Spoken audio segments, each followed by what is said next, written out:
I didn't want to die. I mean, I didn't see much chance of living, but I was gradually getting frozen up. And by the grace of God, I came across a lifeboat, and they pulled me in. 100-year-old tragedy continues to speak through the haunting pictures it left behind, photos that recorded luxury, routine, and passing human moments on the Titanic, each one holding secrets for generations.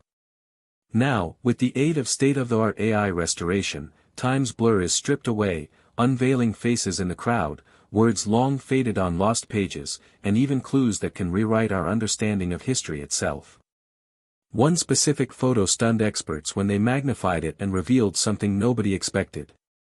From the huge iceberg widely thought to have doomed the vessel to the smallest, most touching relics of life on the ocean, these are not just photographs, they are pieces of truth. Today, we show 50 unforgettable images that resurrect the Titanic. The iceberg that doomed the ship. 2 days before the Titanic's sinking, Captain W. Wood of the SS Etonian captured a striking black-and-white photograph of an enormous iceberg while crossing the Atlantic. He made a careful record of its location, which was just miles away from the very location where Titanic would hit an iceberg on April 14, 1912. With the application of AI analysis to the photo, its form and markings had an unmistakable similarity to sketches drawn later by survivors, which seriously aided the assumption that this was the killer iceberg. When Wood arrived in New York, he processed the photo and unhesitatingly signed his belief that it was the one to blame. Forensic analysis of the picture has since verified its macabre accuracy. Today, this solitary photo is among the most haunting relics linked to Titanic's fate. If you think iceberg is creepy, wait until you visit the life-saving apparatus that turned out so much less trustworthy than anyone might have dared expect. Titanic's life vests. The Titanic carried over 2,000 cork and canvas life preservers, enough for all crew and passengers. Pictures indicate their thick cork pads sewn into coarse canvas and held together by tiny fabric ties. Survivors afterwards remembered that when passengers jumped into the freezing ocean wearing them, the vest's unexpected buoyancy occasionally snapped heads or stunned individuals unconscious. Despite this, some survived long enough to be rescued, although many died from exposure. A few of the original life jackets exist today, their water-stained canvas hungrily frayed. One of them even sold on auction for $119,000, a tragic reminder of the sheer cost of human life involved in the disaster. The boy on Titanic's deck. In April 1912, 6-year-old first-class passenger Robert Douglas Spedden was snapped playing a spinning top game on the deck of the Titanic. Taken only a matter of days before the tragedy, the photo, now enhanced using AI, shows astounding detail, the pattern of Robert's coat, the shiny deck beneath his feet, and the gleaming railings of the ship casting light. On the night of the crash, Robert slept peacefully through the commotion and awakened only briefly when his nurse quietly informed him they were going out to see the stars. He rode out the sinking on a lifeboat, but disaster took a toll on him just 3 years later when he became one of the first documented automobile accident fatalities in Maine. The gymnasium. On the boat deck, close to the grand staircase, Titanic's gymnasium was a wonder for its era. It had electric camels, exercise bicycles, and rowing machines, all, naturally, for rent to first-class travelers for a modest fee of 1 shilling per session with instructor T.W. Macaulay. AI-enhanced photographs display dramatic details, scratched wooden floors, smudges on the mirrors, and oak paneling that glowed richly in the light. This was a place alive with energy in Titanic's final days. Macaulay, dedicated to his post, reportedly remained at the gym until the evening of April 14, when he perished along with the ship. Lifeboats waiting, in vain. A photograph taken by Reverend F.M. Brown, who disembarked before the disaster, shows Titanic's lifeboats neatly secured beside the bridge. The ship had only 20 lifeboats, just enough for half the passengers, albeit more than archaic maritime standards.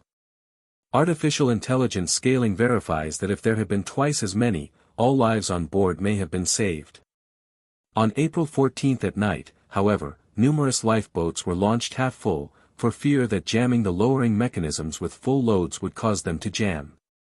Ironically, an earlier lifeboat drill that very day had been called off. The compromised hull. A build photo of Titanic's massive hull at Harland and Wolff shows the more than 3 million rivets holding her steel plates in place. Contemporary analysis, following on from journalist Senan Milani's work, proposes that a coal bunker fire smoldering prior to the maiden voyage could have compromised sections of the hull. AI heat imaging of the original photo even reveals subtle evidence of heat warping in one area. If real, this damage might have left the hull much more exposed when Titanic hit the iceberg, with water entering more quickly than anyone could have imagined. While still controversial, the theory brings a chilling twist, that the fate of the ship may have been decided before she set sail. Launch Day Faces.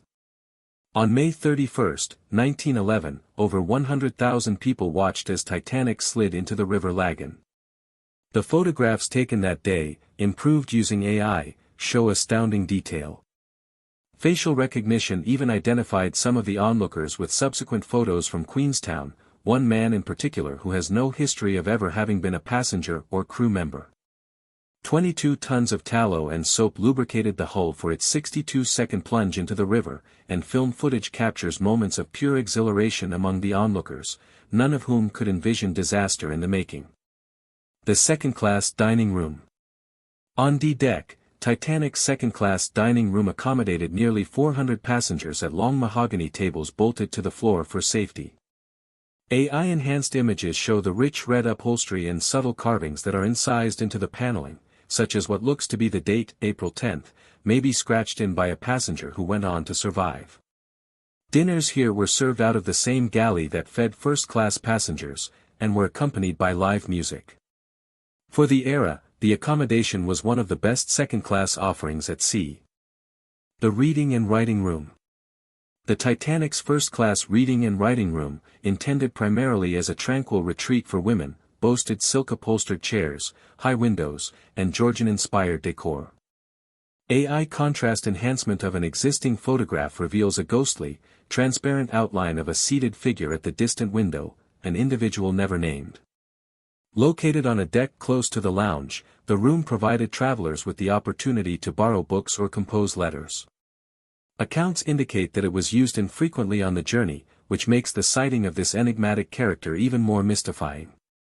Titanic smoking room. The gentleman-only first-class smoking room radiated warmth and sophistication. It was mahogany-paneled, featuring stained-glass windows and centered by a fireplace capped with Norman Wilkinson's painting approach to the New World. AI colorization of a final photo recreates the welcoming amber light survivors described. On the final evening, travelers played cards here until the wee hours of April 14. They included Major Archibald Butt and painter Francis Millet. Men ran to safety, while others supposedly lingered, accepting their fate, making this one of the last areas where life on the Titanic remained normal. Riveting danger. Construction photos of Titanic show workers toiling with rivets, over 3 million overall, pounded into position frequently without protective equipment. AI-processed close-ups indicate micro-cracks and defects in a number of rivet heads, faults later verified in salvaged wreckage. Certain historians believe that such weakened rivets in the ship's forward compartments could have caused the disastrous hull breakdown following the collision with the iceberg. Whether dramatic or not, the photos remind us of the gigantic, and sometimes perilous, human effort involved in constructing the unsinkable vessel. The captain's inspection. An informal photograph shows Captain Edward J. Smith examining the decks during the days leading up to Titanic's last voyage. AI enhancement shows 2 crew members in the background, subsequently identified through genealogy by descendants who never knew their ancestors had served on the ship. Smith was famous for his day-to-day inspections and for leading Sunday church services. Bizarrely, though, he postponed the scheduled morning of April 14 lifeboat drill, a move that has become one of the most contentious decisions of the voyage. Children at play. Yet another unusual photo captures children gleefully playing a game of tag among the decks of the Titanic, a brief moment of happiness before disaster could strike. AI boost uncovers the White Star Line logo faintly printed on the ball, indicating that it might have been a gift for children on board. For some of the children on the ship, this trip was part of an immigration to America. While first-class kids had more room to play, moments of innocent play were common in all classes, a poignant reminder of youth on a doomed ship. Titanic's Grand Staircase. Since no original photos of Titanic's Grand Staircase have been found, historians and AI have reconstructed what she looked like based on photos of her sister ship Olympic and contemporary computer reconstructions. The outcome shows sweeping oak banisters, delicate wrought iron railings, and the colossal domed skylight which lit up the stairwell with sunlight. This stunning room was reserved solely for first-class travelers and was a centerpiece of Titanic luxury. Nowadays, due to reconstructions made possible by AI, contemporary audiences can walk virtually into this most legendary interior of the unsinkable vessel. Crew muster. A photo of the crew of the Titanic mustered together shows a seemingly mundane scene, until magnified. AI zoom analysis identifies one man holding a folded piece of paper, its creases visible between his fingers. Historians believe it might have been an unlogged ice warning. Safety drills were mandatory for all crew members to know their role in emergencies. Such exercises were essential on the Titanic's first voyage, and yet facts prove that safety measures were not strictly adhered to, resulting in a chilling note in what otherwise seems to be a humble group photograph. The Marconi Room. The Marconi Room on Titanic contained the wireless telegraph apparatus of the ship, manned by Jack Phillips and Harold Bride. In one of the surviving photos, AI enhancement shows an open logbook on the table with the barely legible words, "Ice Report, April 14th.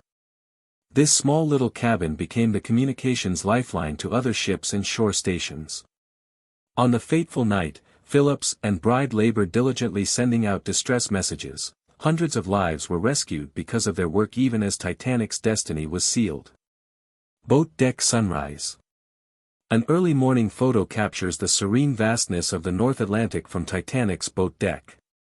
AI colorization animates the pale pink and gold of the horizon, concordant with survivor accounts of the dawn after the wreck.